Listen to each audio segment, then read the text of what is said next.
Isu iklim dan pembangunan berkelanjutan akan dibahas dalam debat Pilpres keempat. Pasangan Capres-Cawapres manakah yang mampu memimpin Indonesia memenuhi target pengurangan karbon? Kita simak liputan VOA berikut ini. Mulai dari kebakaran hutan dan lahan hingga kenaikan permukaan air laut, kota-kota di Indonesia terus terdampak oleh bencana alam yang belakangan semakin intens dan parah akibat perubahan iklim. Ketiga pasangan Capres-Cawapres mengangkat isu lingkungan ke dalam visi misinya, salah satunya dengan beralih pada energi bersih.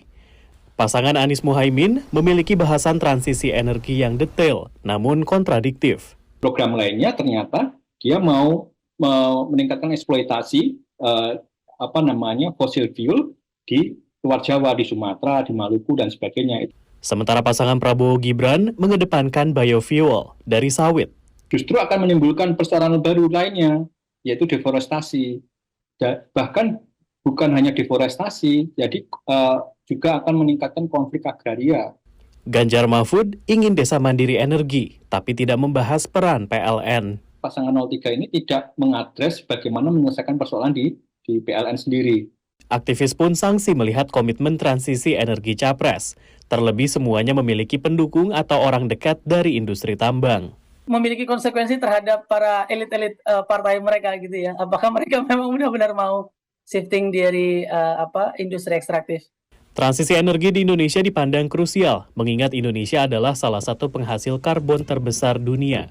Indonesia telah menargetkan pengurangan emisi pada 2030 hingga 43,2% dengan bantuan internasional, dan telah memiliki skema kemitraan transisi energi yang adil atau JETP yang dimulai pada era Joko Widodo. Dalam skema JETP di Indonesia, ada 9 negara maju yang diketuai Amerika Serikat dan Jepang berkomitmen memberikan pendanaan senilai 20 miliar dolar AS atau 310 triliun rupiah untuk mendanai proyek-proyek transisi energi di Indonesia. Meskipun hampir semua dana tersebut berbentuk utang, bukan hibah.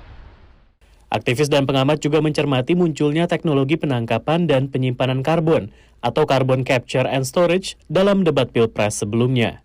Teknologi ini berupaya menangkap karbon dari udara dan menyimpannya di dalam tanah, supaya karbon tidak mengganggu iklim.